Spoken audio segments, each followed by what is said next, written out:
오늘은 전도의 시작이라는 제목으로 함께 여러분들과 말씀을 나눠보려고 합니다. 우리는 전도를 하다 보면 크게 세 부류의 사람들을 만나곤 합니다. 전도지나 전도 물품을 나눠주었을 때 첫 번째로는 적극적으로 받는 사람들이 있습니다. 어떤 사람은 심지어 더 없냐면서 물티슈 하나라도 더 가져가려고 물어보곤 합니다. 또 두 번째 사람이 있는데요, 두 번째는 흔하진 않지만 질문을 하는 사람들이 있습니다. 간혹 어려운 질문을 해서 당황스러울 때도 있지만 교회에 대해 궁금해하는 사람들도 있곤 합니다. 전도하러 나갔는데 아무도 관심을 안 갖는 것보다는 전도지를 한 개를 더 받으려고 하거나 질문을 한 개 더 하려거나 이런 사람들을 만나면 참 기분도 좋고 전도를 나간 보람이 있는 것 같습니다. 그런데 우리는 이 첫 번째, 두 번째 사람보다 세 번째 사람을 더 많이 만나게 됩니다. 어떤 사람이냐면요, 그냥 무시하고 지나가는 사람입니다. 저는 대학생 때 선교 동아리를 한 개 했었는데요, 그때 이제 노방전도를 나갔었어요. 또 어떤 사람은 제가 전도를 했는데요, 어떤 사람은 자신의 주먹이 예수님보다 더 강하다면서 자신의 주먹을 믿는 주먹교를 저에게 전파했습니다. 그러면서 자신의 주먹을 자랑하던 그 사람이 이 설교를 준비하면서 가장 먼저 떠올랐습니다. 전도를 하다가 이제 그런 사람을 만나면 문득 이런 마음이 드는 것 같습니다. 과연 주먹을 믿는 저 사람은 내가 복음을 전하면 받아들일까? 교회에 나온다 한들 교회에 과연 잘 어울릴까? 오늘 본문에 베드로에게도 그런 사람이 한 명 있었습니다. 한 명은 아니고 여러 명 있는데요, 베드로에게도 그런 사람이 있는데요, 바로 고넬료입니다. 고넬료는 어떤 사람이었길래 베드로가 그런 생각들을 했을까요? 고넬료에 대해 조금 더 나눠보려고 합니다. 고넬료는 100명의 부하를 다스리던 백부장이라는 직책을 갖고 있던 사람이었습니다. 지금으로 치면 군대의 중대장 정도 되는 직급이라고 볼 수가 있습니다. 백부장인 고넬료의 주 업무는 부하들을 훈련시키고 관리하는 것입니다. 그렇게 일거 시간에는 훈련을 하고 훈련을 시키고 병사들을 관리하다가 퇴근하고 나서는 고넬료는 쉬지 않습니다. 이웃을 구제하는 일에 최선을 다하고요, 또 기도하는 데 힘을 씁니다. 항상 기도한다고 성경에 기록되어 있습니다. 고넬료는 참 대단한 사람인 것 같습니다.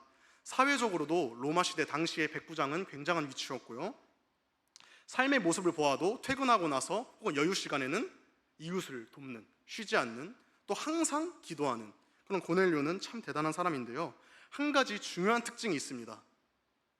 바로 고넬료는 이방인이었던 것입니다. 이방인은 당시에 하나님의 백성이 아닌 자로 여겨졌습니다. 그래서 유대인들 사이에서는 그런 이방인들과 함께 교제하거나 식사하는 것조차 금기시 되었었습니다. 그래서 유대인들의 입장에서는 고넬료의 삶을 보았을 때 아무리 항상 기도하고 남을 이웃을 구제해도 그들의 마음 가운데는 이런 마음이 있습니다. 어차피 고넬료는 구원을 못 받을 텐데 왜 이렇게 열심일까? 라는 마음이 이방인들을 향한 유대인들의 마음에 있었습니다. 베드로도 예외는 아니었습니다. 베드로 또한 고넬료와 같은 이방인에게 그러한 선입견을 가지고 있었습니다.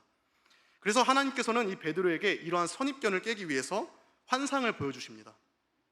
베드로에게 4발 가진 짐승과 공중에 나는 것과 기는 것을 먹으라고 하셨는데요, 베드로는 이것을 거절했습니다.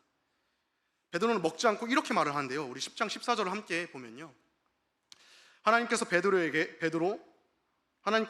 베드로가 이르되 주여 그럴 수 없나이다. 속되고 깨끗하지 아니한 것을 내가 결코 먹지 아니하였느니라 한데, 하나님께서는 깨끗하다고 주신 것인데 베드로는 그거를 스스로 판단하여서 깨끗하지 않다면서 먹지 않았습니다. 그러자 하나님께서는 내가 깨끗하다고 말한 거니까 괜찮아, 너가 스스로 판단하지 마 라고 말씀하시면서 베드로에게 이방인에 대한 선입견을 먼저 깨우십니다. 또 본문 말씀 28절을 보면요, 이르되 유대인으로서 이방인과 교제하며 가까이 하는 것이 위법인 줄을 너희도 알거니와. 베드로는 고넬료 집에 찾아간 게 위법인 것을 알고 있었습니다. 하나님이 고넬료에게 명령하셨기 때문에 간 것이지 베드로는 절대 먼저 이방인의 집을 갈 필요도 없었다는 것입니다. 그래서 그동안 베드로는 저와 같이 제가 그 주목교를 만난 것처럼 전도를 하다가 사역을 하다가 그런 사람들을 만나면, 이방인을 만나면 구원을 받을까 하면서 이방인을 구원받지 못할 자로 여겼다는 사실을 우리는 말씀을 통해 알 수 있습니다. 그렇게 하나님께서 구원을 하시기로 작정한 고넬료와 베드로가 오늘 본문에서 드디어 만나게 됩니다. 베드로는 고넬료에게 물어봅니다. 나를 부른 이유가 무엇입니까? 고넬료의 부활을 통해 나를 데리고 온 이유가 무엇입니까? 고넬료는 이렇게 말을 합니다. 하나님께서 베드로 당신을 통해 말씀하시려는 것을 내가 듣고자 합니다. 말씀해 주세요. 그리고 곧바로 베드로에게 말씀을 해줄 것을 요청합니다. 그리고 베드로는 고넬료와 거기 있던 친인척들 모두에게 복음을 전합니다. 보통 우리가 복음을 전한다고 할 때 복음을 전하면 예수님 믿고 구원받으세요, 혹은 예수님은 생명이십니다 라는 말을 가장 먼저 하지 않습니까? 그런데 베드로의 복음 전파는 조금 특이합니다.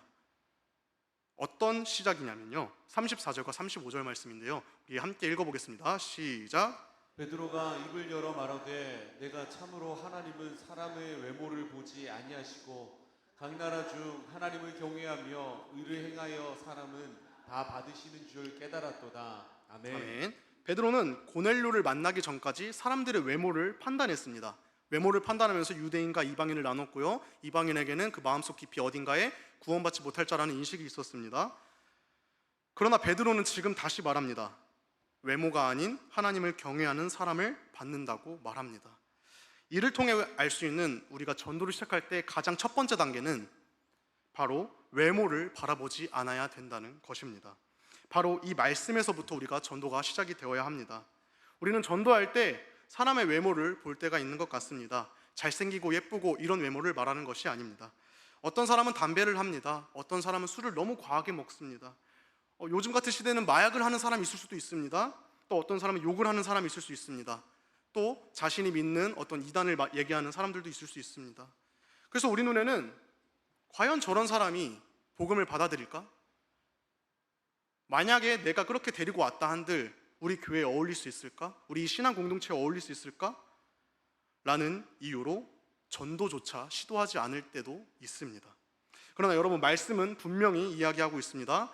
하나님은 유대인이나 이방인이나 혈통과 문화나 어떤 외적인 것보다든 외적인 것은 변화의 대상이지 판단의 대상이 아니라는 것을 오늘 말씀은 분명히 말을 하고 있습니다.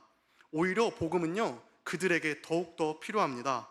마가복음 2장 17절을 함께 보면요, 예수께서 들으시고 그들에게 이르시되 건강한 자에게 의사가 쓸데없고 병든 자에게랴 쓸데있느니라.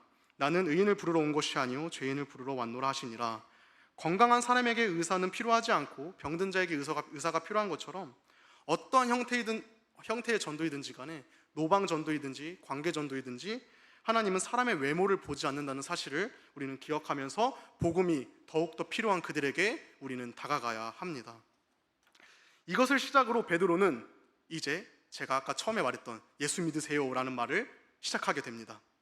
처음에는 예수님에 대해서 얘기를 합니다. 예수께서 갈릴리에서 사역을 시작하여서 모든 사람들을 고치셨고 나무에 달아 죽으셨으나 사흘 만에 부활하셨고, 그래서 그 이름을 힘없는 자는 죄사함을 받습니다 라고 말한 그 순간 심상치 않은 일이 일어납니다.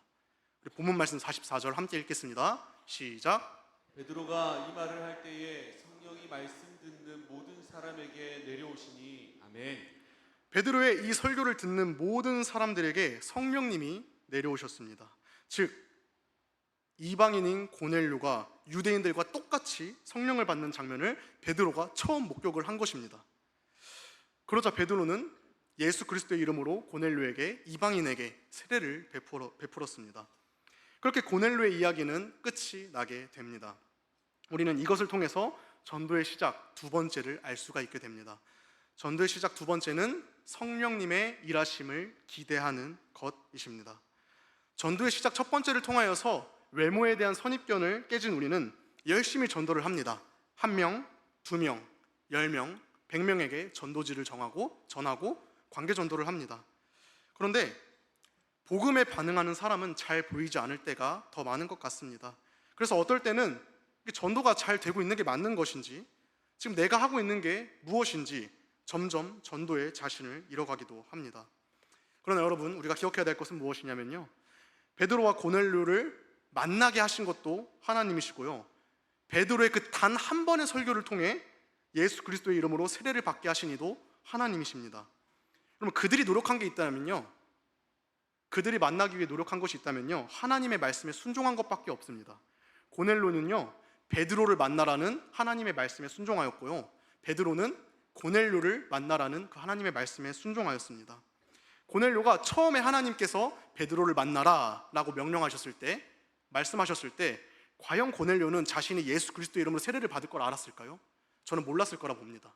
베드로가 고넬료를 만나라 라는 명령을 들었을 때 자신이 이방인에게 예수 그리스도의 이름으로 세례를 줄 것을 알았을까요? 전혀 몰랐을 것입니다. 우리의 전도도 그렇습니다. 전도가 전혀 안 될 것 같이 보이는 그 사람도, 저 사람이 과연 예수를 믿을까 하는 그 사람도 성령님께서 하시면 다 됩니다. 그러나 우리는 그것이 언제, 어떻게, 어디서 이루어질지는 잘 모릅니다. 그러나 우리는 한 가지 확실하게 아는 것이 있습니다. 언제 어디서 만나게 될지는 모르겠지만요, 우리가 한 가지 확실히 아는 것은요, 바로 복음을 전해야 된다는 그 사실입니다. 고넬료와 베드로가 각자의 순종의 자리에서 순종한 것처럼 우리도 결과를 미리 생각하지 않고 순종해야 합니다. 어쩌면 그것이 당장에 미련해 보일 수 있습니다. 하나님은 그 미련해 보일 수 있는 전도를 우리에게 명령하셨고요, 우리는 그것을 따르기만 하면 됩니다. 그래서 고넬료에게 일하신 그 성령 하나님을 우리는 기대하며 나아가야 합니다. 하나님이 하시면 다 됩니다.